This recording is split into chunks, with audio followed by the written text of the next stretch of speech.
After decades of electricity reforms, with billions and billions sunk into that entire process, we're still delivering less than 4,000 megawatts, or distributing rather.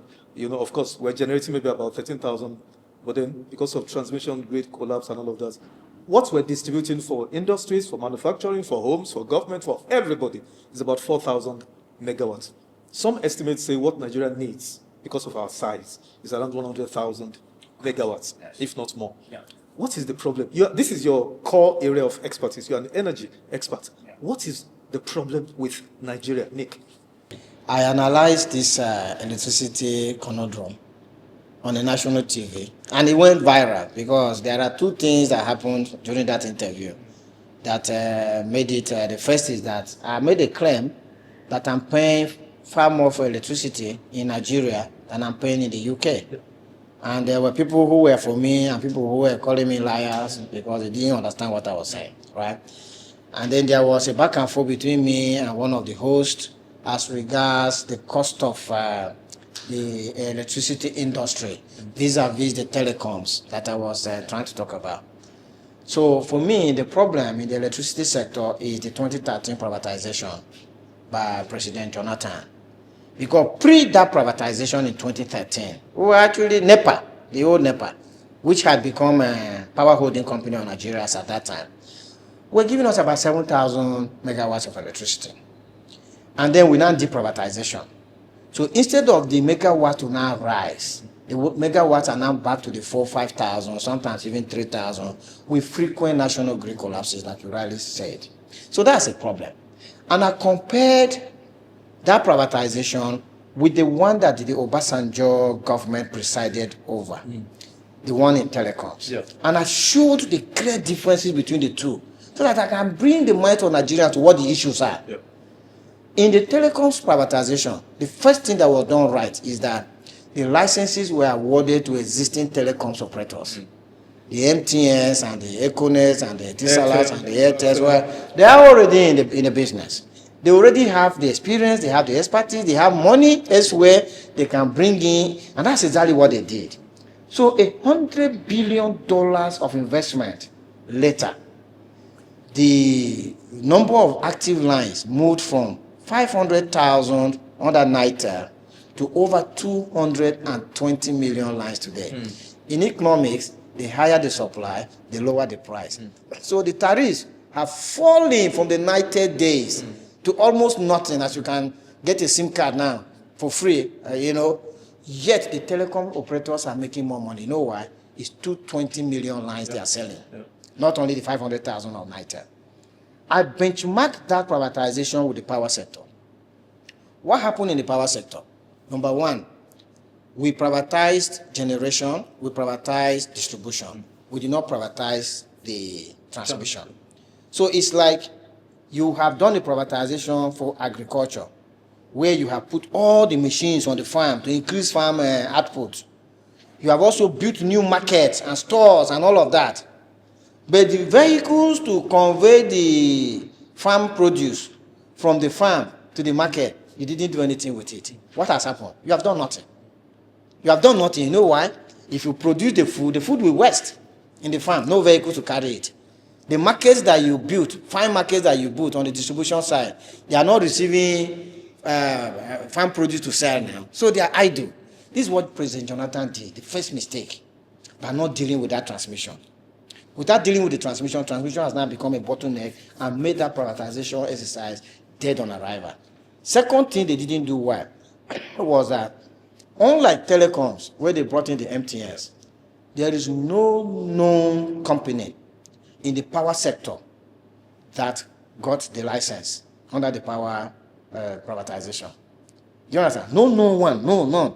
Internationally reputable one that was in the power sector, generating or distributing power elsewhere with the expertise, the capacity, and the money. The Siemens of this world. No Siemens, no Manitoba, nobody. Right? That is the second thing that they did. So it was purely cronyism. That is it. And you see, unlike telecoms that are now putting money before they expanded the service, they haven't put in anything right? So the service has not been expanded. Instead, we have moved from 7,000 to 5,000 megawatts. So the solution is, Mr. President, if you want to deal with the power situation in Nigeria, go to that 2013 privatization and do two things. Generation is okay. Yeah. For the Elumelus and the Otedolas and that, they really have the capital. Yeah, they can put in the capital. It's just that it's just that they can't put in that capital now because there is no transmission to carry it, right? So once you, Mr. President, liberate transmission into private sector operatorship, I'm not even talking about ownership, can let them operate it, right? Then these Gencos will start pushing in more power. When you come to distribution, the 11 distribution companies, by the way, almost all of them, like about 9 of them, are already under receivership. By the whatever contract we sign with them, that is a failure of the contract. Because they have now shown incapacity to, any way you sign a contract and you don't perform on the contract, there are justifiable reasons to take that contract from you. And if Mr. President gives these distribution companies to the CMS and the Manitobas and all of that, they will flood this economy with the money. They will build. Why would you be buying transformer? Why would you be buying NEPA? Exactly. Because the man who has got the license does not have the money to do it for you. There are two emerging questions from your submission. Number one, President Tinubu in campaigning 2023 said, if he does not solve power problems, in 4 years, don't vote for him again. Don't re-elect him for second term. That's one. Has he performed? Should Nigerians vote for him in 2027? Because apparently the results are here. Okay, so to answer your question pointedly, yes. Does the president deserve our vote in 2027 yes.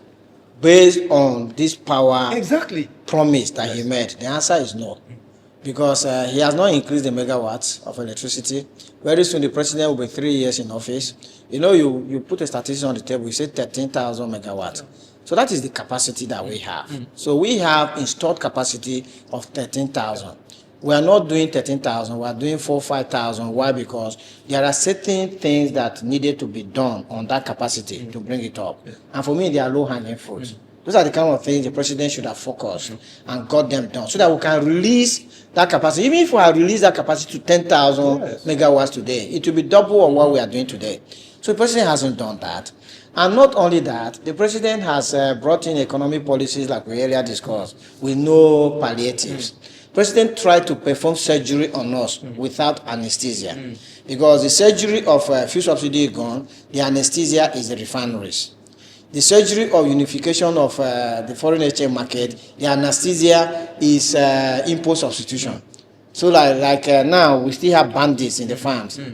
If the president gives the commanders the charge that I am president of Nigeria, I should have control. One of the main criteria to say you are not a failed state is that you should have control over your territory. Nigeria does not have control over its territory. That is the truth. So if the president gives the marching orders to the service chiefs and the commanders and says, go and remove the bandits from the farms one after the other. If you cannot do it, come and bring me your resignation letters. Let me appoint new commanders. So the president is not doing well, not only on electricity, he's not doing well in terms of fuel cost, in terms of transportation cost, in terms of food cost, in terms of healthcare cost, in terms of education, in terms of accommodation. These are the things that actually bother families. And he hasn't taken anyone down. All of them have gone up in price since he came. So on that basis, he doesn't deserve our vote. But I gave him a clue. I gave him a free advice. I say, go to Nigerians today and say, look, I failed in my promise. But let him promise that in the remaining 1 year, Nigerians will start seeing the difference. For instance, if he takes away this power minister is an accountant like myself, he's thinking only money, right? So that's why when he opens his mouth, he's talking tariff. If you ask him, what is your biggest problem? If you ask him, what is your biggest achievement as a minister? He will tell you, I did band A, band B, band C. You understand? That way is biggest achievement. But his tariff, right? He's not bothered about output because output is the issue. It's not the tariff. Because you are trying to make money from only 5,000 megawatts to pay. Do you know how many companies are in the power sector now? There are 46. Wow. One NEPA was broken into 46 companies because one NEPA was broken into 23 generating companies, 11 discos, Embed, Nessie, so many architectural, like from 5,000 megawatts were being made to generate enough money to pay all these 46 managing directors and their this thing. So if Mr. President now says, I'm releasing this Minister of Finance, let him go and focus on his Oyo State gubernatorial ambition, and I'm now putting a competent engineer who understands how he can increase the megawatt. You understand? And then deal with bandits and all of those things. Maybe that will be the thing he will be showing us to get the vote. Let me even ask you, before we round up on that. Yeah. The way the president gave attention and seriousness to the new tax laws, between the new tax laws that he deployed every ounce of his energy and state apparatus to getting it through, the parliament, getting it into law, signed into law. If he had used 10% or 20 or 50% of that same energy to focus on resolving this power debacle, what do you think? Which is more important, the tax law or the energy crisis? The energy crisis is more important because you do an elaboracy. Taxation is at the end of the output, right? What are you taxing? Yes. You are taxing a small economy. Yes. If you deal with the output, even with the old tax law, government will generate far more money. You know why? The United Arab Emirates, which was perhaps the president's last trip before he is heading to London, there are 12 million people in the United Arab Emirates, which I think should be the population of the FCT, right?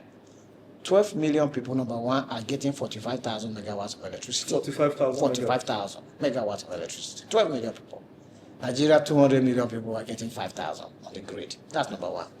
Because the 12 million people are energized with 45,000 megawatts, they produce $580 billion GDP in 2025. Nigeria's 200 million people produce 285 billion. So you see what's happening here? 12 million people have produced double the output of 200 million people. Let me put it in a very simple way for Nigeria to understand. You put 200 farmers on one farmland, then you put 12 farmers, not even 20, 12 farmers on another farmland. Those 12 farmers are producing double. So if these 200 farmers produce 200 bags of rice, the 12 farmers produce 500 bags of rice. If you now tax that 500, you get more money than the 200. So this is the point. This is placing the horse before the... I know it's a moot point. Placing the car before the horse. But does it make sense that Nigerians are paying more for electricity tariffs in all of this that you have said? Does it make sense? Can you justifiably explain to Nigerians why tariff prices should keep rising and rising? If any Nigerian was here during the 90 days, because me, I was here. Now I'll be 60 next month. So I was here. I had a 90 telephone for my employers and all that. You will understand what was happening then. The tariff was very high. The phones were not anywhere. If you wanted to make a phone call, you go to a 90 office at midnight, queue up, buy a car, try to make the phone call, right? What has happened today? Phones are readily available. You can go and activate 100 lines now, no issue.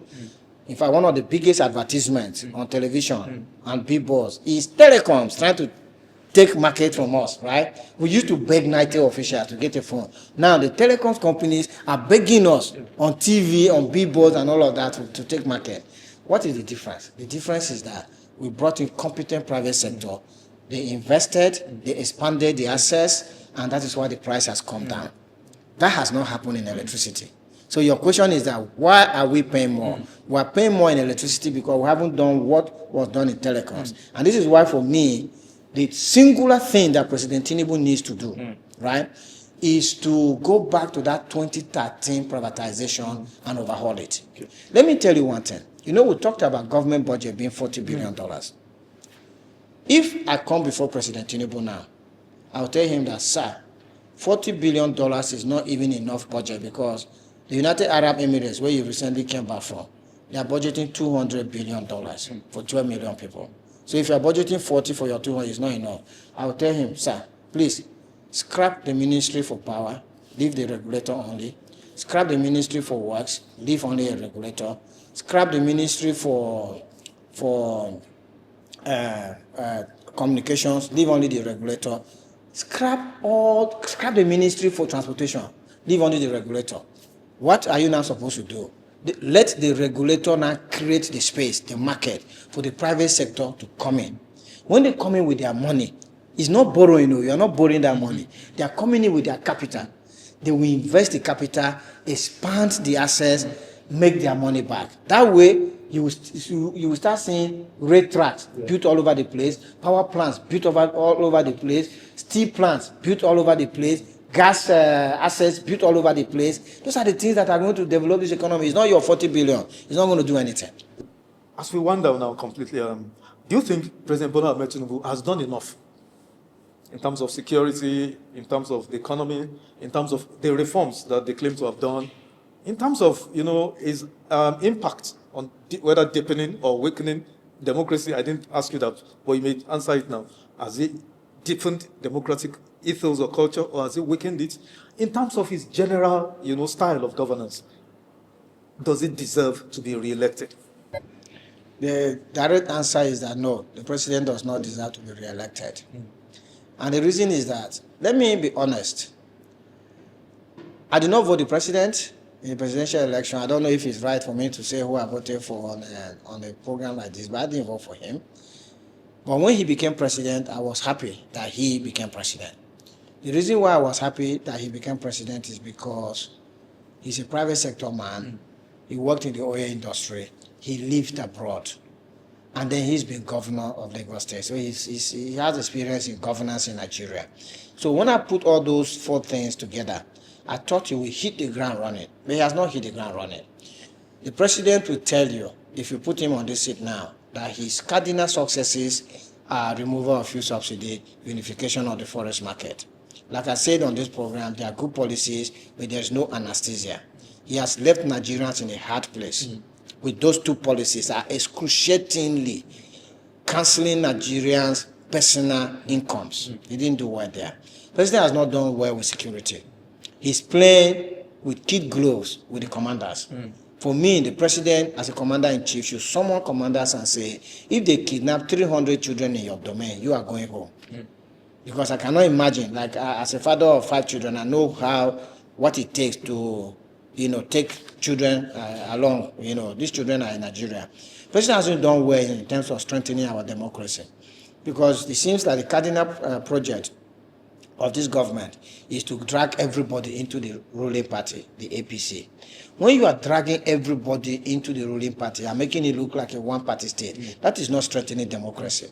Because democracy thrives if there is opposition, if there is choice at the people. President is reducing the choice of Nigerians on a daily basis, because as of today, we have like about 30 governors who are on the APC. So when elections come, we're hardly going to have any choice in that. And the president is traveling too much. I travel. I know what it means. To travel, you have to prepare to travel. Then you do the travel. And then when you come back, you need time to now come back into the same momentum that you had. Traveling kind of breaks your momentum. And traveling is very tiring as well. You know that kind of thing.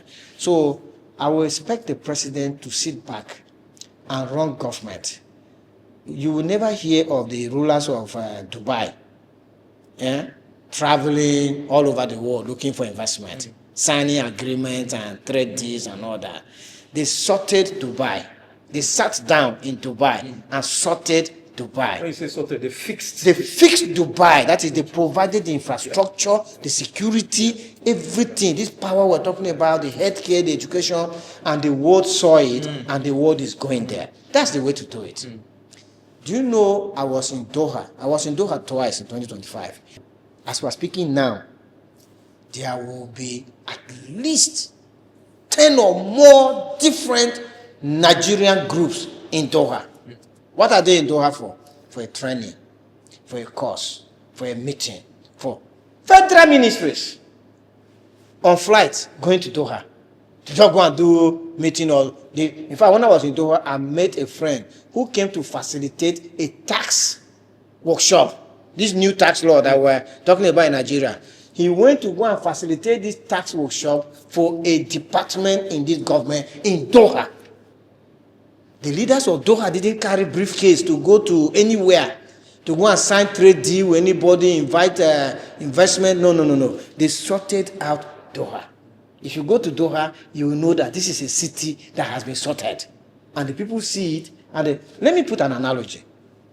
You operate a hotel.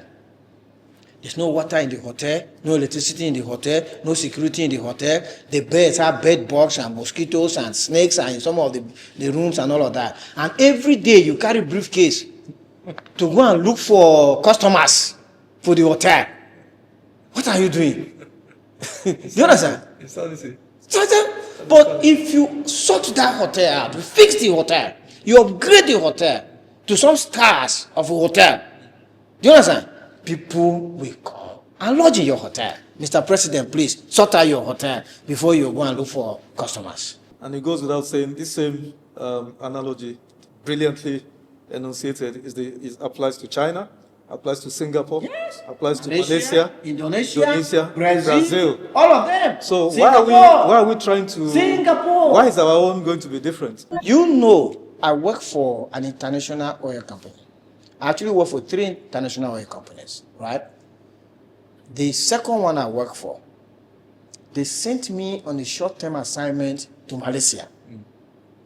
And that was because they were doing a global IT template, right? What happened? Malaysia built 2 cities at the same time. Just like Nigeria was building Abuja. I see this Abuja, that is Putrajaya. New city, new capital city. Next to Putrajaya, they were building Cyberjaya. Cyber as in cyberspace. Yeah. You know what I'm saying? So Putrajaya was the capital, a seat of government. Cyberjaya was an IT city, complete with an IT university, complete with infrastructure, complete with tax breaks, and all of that. So what happened was that global IT department moved into Cyberjaya. So this IOC I was working for, their entire IT department moved from Europe to Cyberjaya. And because I was on an IT project, that is where I went.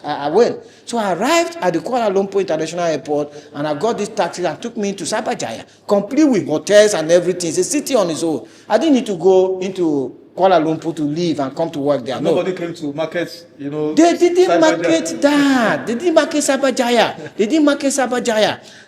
When I went there, the IBMs, the Microsoft, the companies, all of the companies in the world, their IT departments were in Cyberjaya. That's how you do it, Mr. President.